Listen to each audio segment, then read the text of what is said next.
जी आदिवासी मूलवासी को अल्पसंख्यक कर दिया है, किनारे कर दिया गया है। इसी को लेकर क्या खोया का पाए चिंतन कर रहे हैं। और हम लोग कहना चाहते हैं यहाँ के हेमंत बाबू को, हेमंत सरकार को, कि सही में यदि आप झारखंड को आर्थिक, सामाजिक, राजनीतिक रूप से विकास करना चाहते हैं तो आदिवासी मूलवासियों के लिए, हितों के लिए बात करना होगा। अब 58 साल के लोगों को नौकरी दे दी है, बताइए 2 साल में रिटायर करेगा, पेंशन कितना पाएगा जी? क्या चल रहा है? एक भी जेपीएससी का रिजल्ट जो है बिना हाईकोर्ट के, बिना और एक भी जो है रिजल्ट साफ सुथरा नहीं हो रहा है। जमीन की लूट बढ़ी है, ट्राइबल सब प्लान क्या, जो मुद्दे थे, एक भी मुद्दे इन्होंने समाधान नहीं किया है। सिर्फ और सिर्फ 25 साल का वाहवाही लुटा जा रहा है, बाहर के लोगों को नचवाया जा रहा है और हम लोग शो कर रहा है। कहने का मतलब है आदिवासी ड्रेस, आदिवासी धोती, आदिवासी पगड़ी पहना करके अपनी गलतियों को ढांपने के लिए काम कर रहा है। हम लोग ऐसे खुश नहीं होते हैं कि वाह अलग राज हो गया, 25 साल हो गए। मैं यही कहना चाहता हूं। और होगा बाहरियों इसलिए जो शोषण करता है, और जो बाहरी हमारे हित को, हमारे नीति सिद्धांत पर चलता है तो कोई दिक्कत नहीं। लेकिन देख रहे हैं कि जमीन लूट में क्या देख रहे हैं भाई, जमीन लूटते हैं, आदिवासी को आगे करते हैं, आदिवासी जमीन को गैर आदिवासी बना करके आप उसी पर पैसा कमाते हैं और राजनीति करते हैं यहाँ पर। और आपको भी ख्वाब रहता है कि हम एमएलए बने और सत्ता प्रस्थापित होकर के झारखंडियों का शोषण और दमन करें।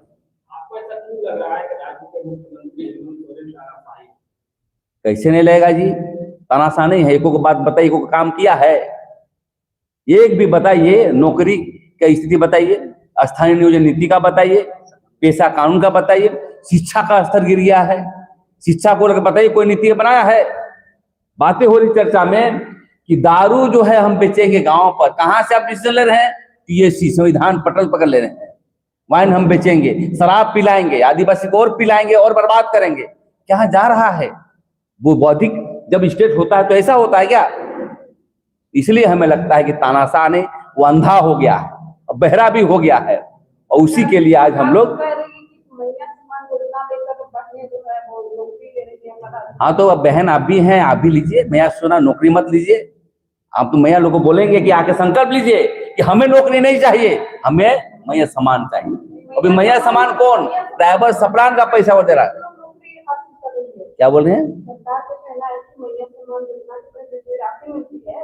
हाँ, वो जो सवाल किए थे वही वाला है। तानाशाह इसी को कहते हैं कि मैं जो कह रहा हूँ वही करो, मैं जो सुन रहा हूँ वही सुनो। संविधान कहाँ है जो लोकतंत्र का?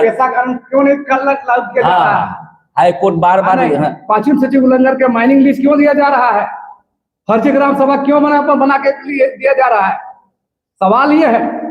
पूरे संथाल समाज से लेकर कोल्हान से लेकर तम जगह माइनिंग हो रहा है। कहाँ है 5वीं सूची? कहाँ है संविधान? सबसे बड़ा सवाल यही है कि आप लोग जो बातें कर रहे हैं, हाल फिलहाल जो चुनाव हुआ उसमें तो झारखंड मुक्ति मोर्चा का परचम, हेमंत सोरेन का परचम ला रहा है। आदिवासी तो आप लोगों का समझ में नहीं आ रहा है। क्या बोले आप? आदिवासी का जो मुद्दा है आपको तो समझ में नहीं आ रहा है। नहीं चुनाव नहीं, सवाल चुनाव जीतने की बात नहीं है। नहीं, जनता का भरोसा लोकतंत्र नहीं है। एक गलत परिभाषा बोल रहे हैं।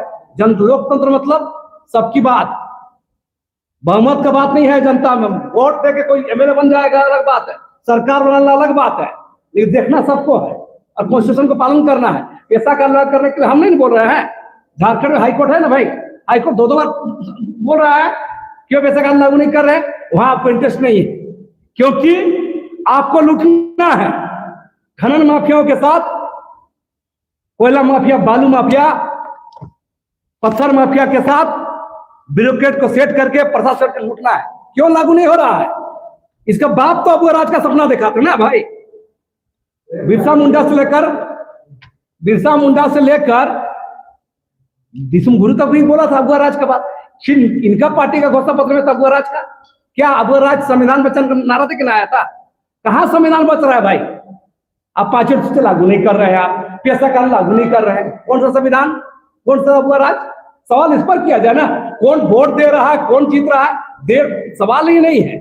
सवाल कॉन्स्टिट्यूशन को लागू करने का है। इस पर बात होना चाहिए। और तमाम पत्रकार लोग को यूं कहेंगे कि इस पर सवाल करिए भाई। जनाब आपको बार बार हाईकोर्ट बोल रहा है क्यों लागू नहीं कर रहे? कोई नियम बनाने के तुरंत एक दिन बनता, पैसा कानून लागू करने के लिए 1 साल 1.5 साल 2 साल हो रहा है अभी।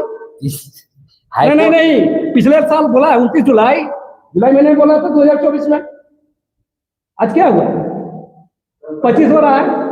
25 साल देखिए हो गया। 25 साल में, चलिए आप चलिए 25 साल में इंटरमीडिएट शिक्षा का क्या हाल है, ये 25 साल में किसी सरकार ने ध्यान नहीं दिया। इंटरमीडिएट शिक्षक हो या शिक्षकेतर कर्मी हो, उनको लेकर के अभी तक कोई नियुक्ति नियमावली नहीं बनी है। सब एडहॉक कॉन्ट्रैक्ट पर चल रहा है। ठीक है, जिस सरकारी कॉलेज में इंटरमीडिएट चलती थी वो भी बंद कर दिया गया। बताया गया कि नहीं अब जो है +2 में मर्ज होंगे शिक्षक। अभी तक सारे वो शिक्षक जो कार्यरत थे अनुबंध पर सब बेरोजगार हो गए, सड़क पर बैठ गए। राजभवन में धरना भी दिया, गांधी जो मोराबादी मैदान है वहां पर भी धरना दिया गया, किसी सरकार ने नहीं सुना। अब बताइए कि 10th पास करके वो बच्चा जाता था इंटरमीडिएट के पढ़ने के लिए, सीटें नहीं है, सीटें इधर जाता है एडमिशन कराने, पता चलता है वहाँ सीट नहीं है। इंटरमीडिएट शिक्षक और शिक्षकेतर कर्मी के लिए सरकार अभी तक क्यों नहीं नियमावली बनाई? उच्च शिक्षा की अगर बात करें तो 2007-8 के बाद से अभी तक एक भी नियुक्ति नियमावली नहीं बनी है, ना ही अपॉइंटमेंट हुआ है। कॉलेज से, यूनिवर्सिटी से प्रतिदिन कोई न कोई professor, associate professor, assistant professor retire हो रहे हैं, तो उनको कैसे भरेंगे? प्रत्येक वर्ष हर संकाय में छात्र बढ़ रहे हैं, उनको कैसे पढ़ाएंगे? कॉन्ट्रैक्ट पर संविदा पर, ये कौन आ रहे हैं कॉन्ट्रैक्ट पर संविदा पर? अब पता लगा लीजिए, उसमें भी पिछला दरवाजा से सब अपॉइंटमेंट हो रहा है। जब चोरी पकड़ी जाती है तो उनको बंद कर दिया जाता है कि हाँ अभी बंद कर देते हैं, फिर कुछ दिन शांत रहने के बाद फिर पिछला दरवाजा से अपॉइंटमेंट होता है। अस्थायी नियुक्ति क्यों नहीं हो रही है? 2008 के बाद से 2025 तक में इन 17 सालों में अस्थायी नियुक्ति एक भी नहीं हुई है किसी भी असिस्टेंट प्रोफेसर का। कौन देगा जवाब? मांगेगा कौन जवाब? मीडिया से मेरा आग्रह है, सरकार के बीच रहते हैं, सरकार से सवाल करिए कि इंटरमीडिएट शिक्षा और उस शिक्षा को लेकर के सरकार की क्या नीतियां हैं।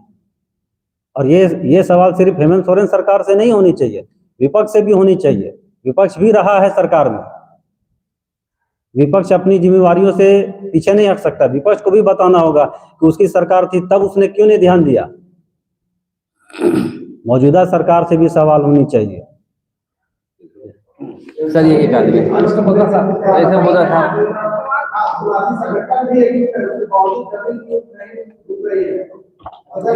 हाँ बता रहे सर, आइए इधर आइए, अब बहुत दूर में है।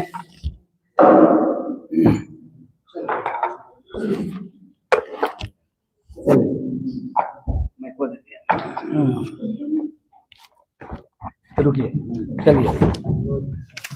ये बहुत दुर्भाग्य है ले लीजिए। झारखंड राज्य के 25 वर्ष होने के बाद भी झारखंडियों की स्थिति जस की तस।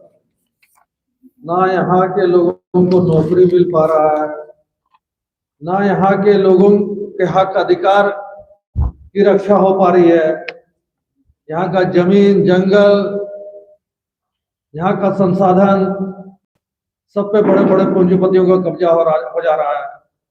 लेकिन झारखंड सरकार के द्वारा जो नीति बननी चाहिए झारखंडी हित को लेकर के, वो नीति का पूरी तरह अभाव दिख रहा है। 25 साल में झारखंड सरकार ने झारखंडी हित को लेकर के कोई भी वैसा ठोस नीति नहीं बनाया जिससे कि झारखंडियों का हित हो। अब देखिए 2023 में सीएजी ने झारखंड राज्य में आदिवासी जमीन के प्रबंधन का परफॉर्मेंस ऑडिट शुरू किया था। 5 जिला में ये काम शुरू किया गया था, जिसमें दुमका, गढ़वा, गुमला, खूंटी और रांची 4 जिला से जो भी आंकड़ा है या जो भी दस्तावेज है उस ऑडिट टीम को उपलब्ध करा दिया गया, लेकिन रांची जिला ने डिनाई कर दिया। कहा कि ये जो राजस्व का मामला है ये अर्ध न्यायिक प्रक्रिया के तहत आता है और इस प्रक्रिया को लेकर के किसी एजेंसी को हम कोई दस्तावेज या आंकड़ा नहीं दे सकते। जब इस बात को लेकर के पत्राचार किया गया पीएचई के द्वारा, यहाँ के प्रधान लेखाकार जो हैं उनके द्वारा, तो झारखंड सरकार के द्वारा कहा गया कि हम विधि विभाग से मशवरा ले रहे हैं, राय ले रहे हैं। कहने का मतलब है कि झारखंड सरकार ने टालने का काम किया। सबसे चिंता की बात यह है कि इस वर्ष मई महीना में जब टीएससी की बैठक हुई तो टीएससी के बैठक में निर्णय लिया गया ये जो ऑडिट करने का काम पर रोक लगाया जाए। बताइए इससे बड़ा दुर्भाग्य क्या हो सकता है कि आदिवासी जमीन की वस्तु स्थिति को लेकर के एक सेंट्रल एजेंसी, ऑडिट एजेंसी, अगर यहाँ के गड़बड़ी को उजागर करना चाह रहा है, जानने का प्रयास कर रहा है, उसको अगर झारखंड सरकार रोक लगा रही है तो निश्चित तौर पे कहा जाएगा कि ये सरकार झारखंडी हित की सरकार नहीं है। ये सरकार आदिवासियों के जमीन बचाने वाले सरकार नहीं है। ये सरकार चाहती है कि यहाँ का जमीन का लूट हो, यहाँ का जंगल सब पूंजीपतियों को दे दिया जाए, तभी इस तरह का ऑडिट को रोकने का काम किया है। तो ऐसी स्थिति में निश्चित तौर पर हम तमाम झारखंडी लोग, चाहे वो आदिवासी हो, मूलवासी हो, वो पूरी तरह से मन बना चुके हैं कि अब सरकार से हम लोग आमना सामना लड़ाई लड़ेंगे। जो भी होगा, परिणाम जो भी होगा देखा जाएगा, लेकिन इस लड़ाई से हम पीछे नहीं हटेंगे। जमीन ही झारखंडियों का अस्मिता का विषय है, अस्तित्व से जुड़ा हुआ सवाल है। अगर जमीन ही नहीं बचेगा तो निश्चित है कि झारखंडी समाप्त हो जाएगा। हम लोग आने वाले समय में जो आज हम लोगों ने परिचर्चा किया, परिचर्चा में यही बात सामने आई कि बिना लड़ाई के, बिना आंदोलन के झारखंडियों का भला नहीं किया जा सकता है। हम लोग मिल के लड़ाई लड़ेंगे और ये लड़ाई जनवरी महीना से हम लोग शुरुआत करने वाले हैं। पूरे राज्य स्तर पर हम लोग इस लड़ाई को ले जाएंगे और आने वाले समय में सरकार को यह बताने का प्रयास करेंगे कि 2029 में सावधान हो जाओ, उस समय मैया योजना काम नहीं करेगा। जो आपने 2024 में मैया योजना के नाम पे सरकार बना लिया, अब 29 में मैया सम्मान योजना काम नहीं करेगा। उस समय सिर्फ और सिर्फ झारखंडी हित का सवाल अहम होगा और उसी सवाल को लेकर के 2029 का भावी सरकार राज्य में आएगी। धन्यवाद। लीजिए आप लोग। नाश्ता दीजिए, इधर दीजिए ना भैया, इधर नाश्ता दीजिए, आ गया है।